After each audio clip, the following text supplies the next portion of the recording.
नतीजों की विवेचना और विश्लेषण जो है वो अलग अलग तरीके से होता रहेगा चित्रा, लेकिन हकीकत तो ये है कि तीसरी बार एनडीए सरकार बन रही है, दावा पेश किया जा चुका है और इसीलिए बीजेपी की तरफ से ये जश्न। अब असल में बहुत इस बात पर चर्चा भी हुई, सोशल मीडिया पर खासकर बहुत तरह की चीजें लिखी गई कि सभी पार्टियां जश्न मना रही हैं, समझ नहीं आ रहा जीता कौन, लेकिन एनडीए ने दावा पेश कर दिया है और इसी के साथ एक तरह से कीर्तिमान, एक इतिहास भी रचा जा चुका है। चित्रा, देखिए श्वेता, आपने जहां से बात छोड़ी है वहीं से आगे बढ़ा दूं आपकी बात को। जीता कौन है ये पहले ही साफ था, क्योंकि प्री पोल अलायंस था और एनडीए ही जीता था। इसमें कोई किंतु परंतु की कोई बात नहीं थी। बस बात सिर्फ इतनी थी कि भारतीय जनता पार्टी जो अपने लिए बहुत बड़े लक्ष्य को लेकर आगे चल रही थी, उसमें वो कामयाब नहीं हो पाई और 240 से उसको संतोष करना पड़ा, लेकिन जीता एनडीए ही था। मौजूदा वक्त में भी अगर हम देखें, पिछले 35 सालों में जब जब गठबंधन की सरकार बनी, उसमें सबसे ज्यादा अगर बड़ी पार्टी कोई बनकर आई है तो मौजूदा वक्त की बीजेपी है, 240 सीटें। इसके पीछे पहले 2004 में हम अब देख लें 200 से कम सीटें थी कांग्रेस पार्टी की जब उसने सरकार बनाई थी अटल बिहारी वाजपेयी को हराने के बाद। 2009 में 206 उसके पास सीटें थी, जिसके बाद उन्होंने अपनी सरकार बनाई थी। इसके पहले 1999 में जब अटल बिहारी वाजपेयी ने भी गठबंधन दलों के साथ सरकार बनाई थी, उनके पास भी 240 सीटें नहीं थी। तो जीता एनडीए ही था। आज इसी बात को प्रधानमंत्री नरेंद्र मोदी की ओर से अंदर अपनी बातों को अभिव्यक्त किया गया, लेकिन लालकृष्ण आडवाणी जिनके साथ प्रधानमंत्री की तस्वीरें श्वेता आप लगातार दिखा रही हैं, देखिए भारतीय जनसंघ की जब 1951 में स्थापना हुई थी, तब से लेकर आज तक कोई जनसंघ या भारतीय जनता पार्टी में लगातार बना हुआ है। लालकृष्ण आडवाणी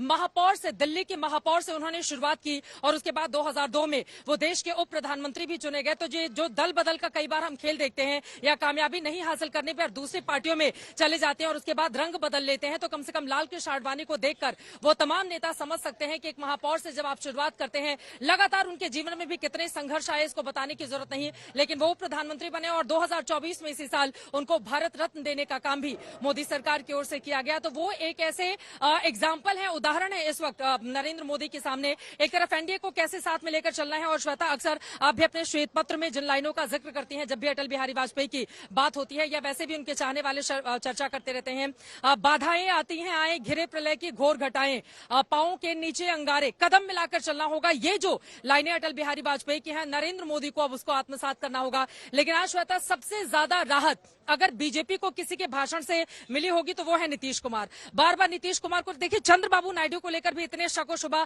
जाहिर नहीं किए जाते हैं जितने कि नीतीश कुमार ने, लेकिन आज नीतीश कुमार ने जितने दमखम के साथ नरेंद्र मोदी की तारीफ की और सिर्फ 2024 ही नहीं 2029 के लिए भी कह दिया कि भैया आप ही रहेंगे और जो सीटें हम लोग नहीं जीत पाए हैं, गलती से उधर चली गई हैं, वो सीटें भी 2029 में हम जीत कर लाएंगे। तो इसके जरिए श्वेता ये बिल्कुल साफ है कि कितने कॉन्फिडेंस के साथ यहाँ पर अब ये जो नया एनडीए है वो आगे की ओर बढ़ रहा है। और फिलहाल विपक्षी दल जो उम्मीद पाले बैठे थे नीतीश कुमार को लेकर, चंद्रबाबू नायडू को लेकर कि हमारी तरफ आ जाएं, ऐसा है वैसा है, उस पर सब विराम लग गया है। आज चंद्रबाबू नायडू जब अपनी बातें कह रहे थे, देखिए लंबा चौड़ा भाषण उनकी ओर से आज अंदर संसद भवन के भीतर दिया गया है और उसके जरिए उन्होंने नरेंद्र मोदी को मौजूदा भारत का ही सबसे बड़ा नेता नहीं, उन्होंने कहा कि बिल्कुल सही समय पर सही नेतृत्व के हाथ में इस वक्त देश की कमान है, जो दुनिया भर में भारत की धाक जमाता हुआ चला जा रहा है। इसी के साथ उन्होंने अपने कई दशकों के राजनीतिक अनुभव का भी जिक्र किया है। तो कुल मिलाकर अंत भला तो सब भला। 3 दिनों से भारतीय जनता पार्टी के कार्यकर्ताओं के चेहरे पर मायूसी थी। हालांकि प्रधानमंत्री नरेंद्र मोदी ने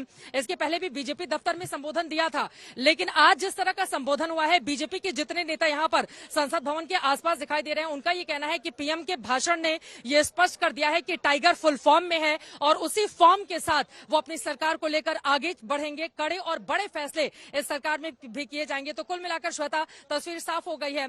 अब यहाँ पर विपक्षी दल यकीनन एक मजबूत विपक्ष के रूप में सामने आएंगे। नरेंद्र मोदी की ओर से भी कहा गया कि हमने 10 सालों के भीतर तो मजबूती से पक्ष रखते हुए विपक्ष का नहीं देखा, लेकिन उम्मीद है कि राष्ट्र को लेकर वो भी आगे बढ़ना चाहते हैं। राष्ट्र के तौर पर तो हम 140 करोड़ की जनता है, तो वो भी अच्छा संवाद करेंगे, विवाद भी होगा, संवाद भी होगा, लेकिन कुल मिलाकर एक अच्छी स्थिति की ओर लोकतंत्र मजबूती से आगे बढ़ेगा। कम से कम पक्ष और विपक्ष दोनों के चेहरे जिस तरह से खिले हुए हैं, उसको देखकर श्वेता यही कहा जा सकता है।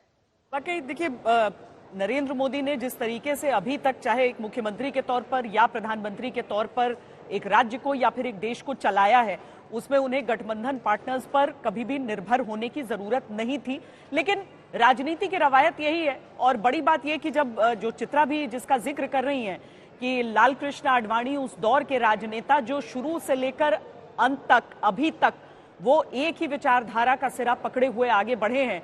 तो राज तो देखते हैं सब, लेकिन उस नीति को नहीं देखते हैं। तो राजनीति की जब बात आ जाती है तो हम कुछ उस गुजरे हुए दौर के राजनेताओं को भी याद कर लेते हैं। प्रधानमंत्री आज उनसे मुलाकात करने भी हिमांशु जो पहुंचे हैं, साथ में नीतीश कुमार का भी जिक्र चित्रा करते हुए ये कहती हैं जो उनके भाषण को याद रखना होगा। मुझे लगता है कि जब वो झुककर पांव छू रहे हैं, वो पल भी शायद प्रधानमंत्री ने भी उस समय अपेक्षा नहीं की थी हिमांशु कि नीतीश कुमार झुकेंगे और पांव छूने का प्रयास करेंगे पीएम के।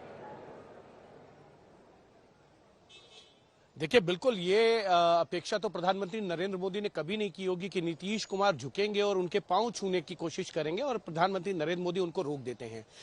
ये वही नीतीश कुमार है जो 2013 में जब उनको प्रधानमंत्री पद के उम्मीदवार की घोषणा की गई थी, उनको बीजेपी ने अपना प्रधानमंत्री पद का उम्मीदवार घोषित किया था, तब इन्हीं नीतीश कुमार ने जो है एनडीए से बाहर चले गए थे और ये कहते हुए गए थे कि ये प्रधानमंत्री नरेंद्र मोदी की हवा नहीं है, ये ब्लोअर की हवा है और राजनीति में आपको तिलक भी लगाना पड़ेगा, टोपी भी लगानी पड़ेगी। इसी दिल्ली के कॉन्स्टिट्यूशन क्लब के अंदर